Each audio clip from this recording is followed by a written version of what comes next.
Austin sampai di rumah sakit tempat di mana sebelumnya Andrew dirawat, yakni Rumah Sakit Sastra Medika.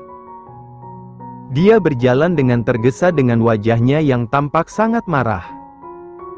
Dia tak menghiraukan para pengawalnya yang menunduk memberi hormat. Sekarang yang ingin dia lakukan adalah memastikan bahwa Andrew benar-benar dipindahkan atau tidak.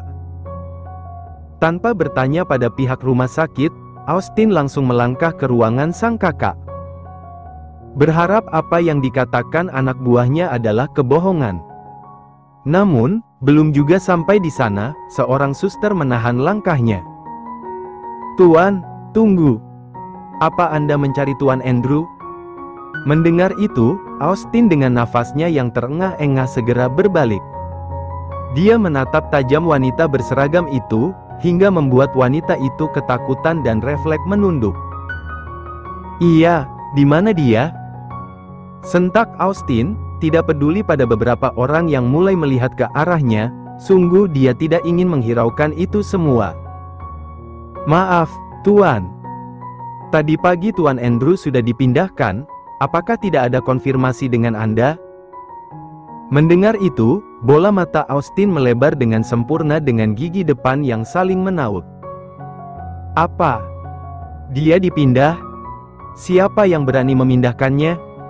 Sementara keluarga Tuan Andrew adalah aku," teriak Austin marah, dan semakin membuat nyali sang suster menciut. Suara keributan itu mengundang banyak perhatian hingga membuat beberapa tim keamanan datang.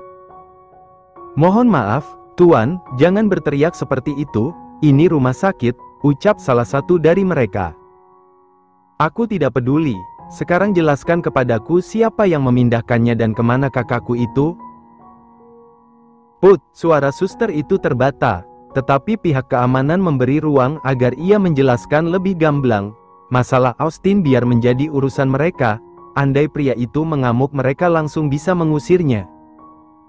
"Maaf, Tuan, tapi putrinya yang memindahkan Tuan Andrew, dan dia bilang pihak kami tidak boleh membocorkan rumah sakit mana yang mereka tuju. Sekali lagi maaf, Tuan. Kami benar-benar menjaga privasi pasien kami." Sang suster menunduk dalam. Sebelum Austin memakinya, tim keamanan menyuruh suster itu pergi, dan hal tersebut membuat Austin semakin meradang. "Kepaarat, beritahu aku di mana dia sekarang. Kalian tidak bisa menyembunyikan kakakku. Dia itu kakakku, keluargaku. Mana mungkin aku tidak boleh menemuinya." "Maaf, Tuan, tolong jangan buat keributan di sini. Lebih baik selesaikan masalah Anda secara kekeluargaan." "Sit. Kalian semua akan aku tuntut. Kalian belum tahu siapa aku? Awas saja, akan aku pastikan kalian semua mendekam di penjara," teriak Austin dengan sekuat tenaga. Dia sudah seperti kesetanan. Dan hal itu membuat beberapa pengunjung rumah sakit ketakutan. Tim keamanan saling pandang, lalu mereka bersama-sama menjegal Austin, ingin mengusir pria gila itu dari tempat ini. Namun, dengan keras Austin menepis semua orang yang ingin menyentuhnya. "Jangan sentuh aku dengan tangan kotor kalian." "Baik, tapi silahkan Anda pergi." Austin memicing lalu berdecih keras. "Cih, menjijikkan. Aku akan pergi dari sini tanpa kalian minta. Tunggu pembalasanku atas sikap kalian ini." Tim keamanan hanya bisa geleng-geleng kepala, sementara Austin langsung berlalu dari sana dengan menepuk dada. Menandakan bahwa tidak ada seorang pun yang bisa meremehkannya. "Ciara, awas kamu, setelah ini kamu tidak akan bisa lepas lagi dariku, berbuatlah sesukamu. Dan lihat apa yang akan aku lakukan." Begitu sampai di gerbang, Austin dengan rasa geramnya menamparkan semua pengawal. "Bodoh.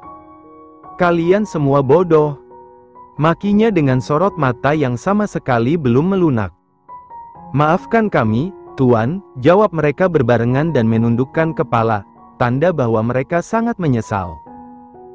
"Aku tidak ingin mendengar alasan apapun, sekarang ikut aku ke gudang."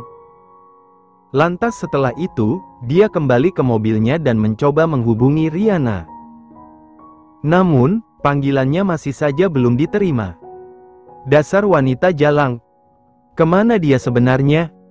Akhirnya Austin memutuskan untuk mengirim wanita itu sebuah pesan. Dia juga ingin memberi Rihanna pelajaran. Kutunggu kamu malam ini, kalau tidak kamu tahu apa yang akan aku lakukan. Jangan sampai menyesal. Suara tamparan memenuhi ruangan di mana Austin berada. Setelah mendengar kabar buruk bahwa sang kakak telah dipindahkan, membuat pria dengan sorot mata iblis itu tak berhenti marah-marah. Dan sekarang dia sedang melampiaskan rasa kesalnya pada Rihanna. Ya, wanita itu akhirnya datang setelah membaca pesan dari Austin. Sungguh dia tidak tahu bahwa sang suami diam-diam dibawa pergi oleh anak tirinya. Bahkan sampai saat ini, dia tidak pernah mendengar kabar tentang Ciara. Namun, kenapa tiba-tiba gadis itu muncul begitu saja? Dan siapa yang telah membantunya? Bodoh. Otakmu itu ditaruh di mana? Hah? Bisa-bisanya kamu tidak tahu bahwa Andrew dibawa pergi oleh gadis sialan itu? Teriak Austin tepat di telinga Rihanna. Ujung bibir wanita itu sudah robek, sebab sudah beberapa kali menerima tamparan keras dari Austin. Aku. Dan kenapa kamu tidak menerima panggilanku? Apa kamu sengaja? Kamu bersekongkol dengannya? Tukas Austin sebelum Rihanna kembali bicara. Dia benar-benar merasa geram. Rasanya dia ingin mencekik leher wanita tidak berguna ini, bila perlu sampai mati. Aus, aku benar-benar tidak tahu kalau ada telepon darimu. Lagi pula kalau aku bekerja sama dengan Ciara, mungkin aku tidak ada di sini. Aku pasti tidak akan menemuimu, jawab Rihanna. Dia sedikit meringis merasakan perih. Namun, jujur saja semua itu tidak ada apa-apanya dibanding dengan apa yang sudah Austin renggut. Yaitu harga dirinya sebagai seorang istri. Austin benar-benar memperlakukan dia seperti budak. Bagaimanapun dia menolak, Austin akan selalu mendapatkan apa yang dia inginkan. Austin yang semula bertolak pinggang segera menghampiri Rihanna yang tersungkur di lantai. Benar apa kata wanita itu, andai mereka bekerja sama, mungkin Rihanna tidak akan berani untuk menemuinya. Austin beralih mencengkram ibu satu anak itu. Kalau begitu katakan, habis kemana kamu seharian? Sampai kamu mengabaikan aku. Rihanna menengadah dengan bola mata yang sudah memerah. Dia tidak boleh menangis, sedikit pun dia tidak boleh mengeluarkan air mata, mau seperti apapun Austin menyiksanya. Andai itu terjadi, dia yakin Austin akan semakin memberikan hukuman yang lebih dari sekedar melayani pria itu di atas ranjang. Aku pergi bersama teman-temanku, jawab Rihanna bohong. Dia tidak ingin membuat Clarissa ada dalam bahaya, karena dia membawa nama sang anak. Saat itu kami pergi ke acara, aku benar-benar tidak dengar apapun selain suara musik. Aus. Maafkan aku. Jangan bohong. Austin memekik dan semakin mencengkram rahang Rihanna dengan keras, hingga membuat wanita itu seolah tercekik. Rihanna menggeleng cepat. Sumpah, aku tidak bohong. Jawabnya terbata-bata. Baru setelah itu dia percaya. Dia melepaskan cengkramannya dengan kasar, dan pada saat itu Rihanna langsung terbatuk-batuk. Austin memandang ke arah jendela, di mana suasana malam yang pekat dapat dia lihat. Gelap, seperti hati dan otaknya. Kita harus menyusun rencana. Aku akan membuat gadis itu keluar dari persembunyiannya, ujar pria itu. Dia menatap lurus dengan pikiran yang melalang buana, memikirkan cara bagaimana membuat Andrew kembali dan menjerat Ciara. Rencana apa yang akan kamu buat? Kamu ingin memancingnya? Jawab Rihanna dengan disertai pertanyaan pula. Austin berbalik melihat Rihanna yang sudah bangkit dan berdiri di belakang tubuhnya. Pria itu menyeringai tipis, seperti telah menemukan ide yang brilian. Aku akan menggunakan Clarissa. Dia akan menjadi umpannya. Mendengar itu, Rihanna langsung mengangkat wajahnya dengan bola mata yang membulat sempurna. Dia sedikit menggelengkan kepala, tanda tidak setuju. Aus, jangan macam-macam. Kenapa? Aku tidak akan melakukan apapun padanya, ucap Austin meyakinkan Rihanna. Namun, sungguh wanita itu tidak dapat percaya begitu saja. Rihanna mematung saat Austin melangkah mendekat ke arahnya. Pria itu mulai menyentuh bibir dan turun ke dada. Aku hanya akan melakukannya padamu, kamu tenang saja. Besok aku akan mematangkan rencana, sekarang bersiaplah untuk melayaniku. Sayang.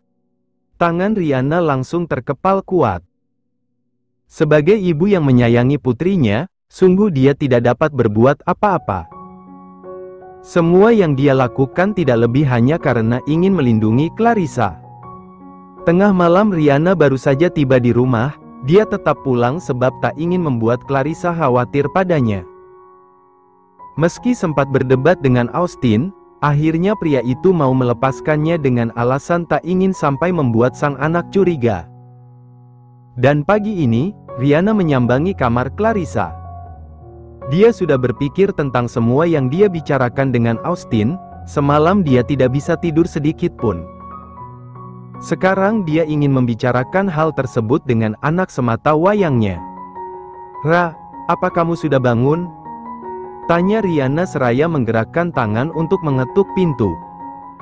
Dia terdiam sejenak untuk menunggu Clarissa bersuara, tetapi tidak ada jawaban apapun dari dalam sana. Rihanna berulang kali melakukan hal tersebut, hingga akhirnya dia menyerah. Tidak biasanya Clarissa seperti ini. Pasti ada yang tidak beres. Akhirnya Rihanna memutuskan untuk masuk. Dia memutar knob dan ternyata tidak dikunci sama sekali. Ara. Rihanna sedikit terperangah. Dia segera masuk ke dalam dan mencari keberadaan putrinya. Dia melihat ke arah ranjang, tetapi kosong. Dan semua itu tentu saja membuat pikiran Rihanna bertambah kalut. Ara, kamu di mana, nak? Teriak Rihanna. Dia berlari ke arah kamar mandi. Awalnya hanya mengetuk, tetapi hasilnya sama saja, tidak ada sahutan apapun dari dalam. Tiba-tiba Rihanna menangis. Tidak mungkin kan Austin menculik Clarissa sementara mereka sudah sepakat untuk kerja sama. Rihanna tergugu dan semakin mondar-mandir, mencoba berpikir kemana putrinya itu pergi. Kamu kemana sih, Ra? Rihanna mencoba mengingat-ingat, takut Clarissa memiliki janji dengan teman atau dosennya pagi ini, tetapi nihil. Clarissa tidak meminta izin apapun. Wanita itu hendak keluar dari kamar Clarissa. Namun, kedua netranya tak sengaja melihat ke arah meja rias, hingga dia menemukan sesuatu di sana. Sebuah catatan kecil yang ditempel di kaca. Rihanna mendekat dan langsung meraih kertas kecil itu dengan kasar. Dengan bola matanya yang berkaca-kaca dia membaca tulisan sang anak, sebuah pesan untuk dirinya. Bunda, Ara pamit. Terima kasih sudah menemani Ara seharian ini, Bunda pasti tahu kenapa Ara pergi. Ya, karena Ara tidak mau tinggal dengan orang jahat. Maafkan Ara, Bunda. Jaga diri Bunda baik-baik, dan sampaikan salamku pada Paman Austin, pria jahat yang ingin menghancurkan keluarganya sendiri. Ara. Setelah membaca itu, tangis Rihanna semakin pecah. Dia tergugu dan terkulai lemah di lantai. Kamu salah, Ra. Lirih Rihanna, dia tidak bisa membayangkan bagaimana kecewanya Clarissa saat gadis itu mengetahui bahwa dia bekerja sama dengan Austin. Namun, sungguh dia sama sekali tidak berniat untuk itu. Andai dia tidak diancam atas nama Clarissa, dia tidak akan mungkin sudi menjadi sekutu pria bejat itu. Apalagi sampai mengkhianati Andrew. Bunda hanya ingin melindungi kamu. Bunda melakukan ini semua karena takut dia akan menjahatimu. Bunda tahu Bunda salah, tapi Bunda benar-benar tidak memiliki pilihan antara kamu dan Ciara. Selamanya Bunda tidak akan mungkin rela jika kamu yang menjadi sasaran kejahatan pria itu. Rihanna memeluk kertas kecil itu dengan sangat erat. Dia bukan sedih karena Clarissa pergi, itu malah bagus. Dia yakin bahwa sang anak telah bertemu dengan Ciara dan bekerja sama. Namun, dia benar-benar kecewa karena disebut sebagai orang jahat oleh darah dagingnya sendiri. Dimanapun kamu berada, Bunda akan selalu mendoakan kamu, nak. Bunda yakin, kamu berada di tempat yang aman, biar Bunda yang menghadapi semua ini sendiri. Semoga kelak, kamu, Ciara dan Dedi bisa hidup dengan bahagia. Pagi di tempat yang berbeda, yakni di rumah sakit Puri Medika. Ciara sama sekali tidak pulang, dia terus menemani Andrew. Sementara saudaranya, Clarissa, sudah ada di apartemen. Ciara tidak sendirian di ruangan itu, dia bersama dengan De yang ikut-ikutan menginap. Bahkan mereka tidur di atas brangkar yang sama.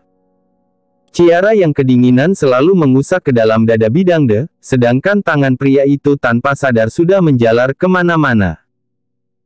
De mengerjap beberapa kali saat merasakan sesuatu yang bergerak-gerak. Kelopak mata itu menyipit menyesuaikan cahaya, hingga wajah Ciara adalah objek yang pertama kali dia lihat. Pria itu tersenyum. Wajah menyebalkan ini lagi, ucapnya memungkiri, lalu dia melihat ke bawah. Hei, apa ini? Merasa terkejut sendiri dengan tangannya yang bertengger sembarangan, menggenggam kue mochi. De panik bukan main, takut Ciara melihat kelakuannya. Namun, entah setan apa yang sedang merasuki pria itu. Ini apa? Gumam Ciara sambil memegang pergelangan tangan De.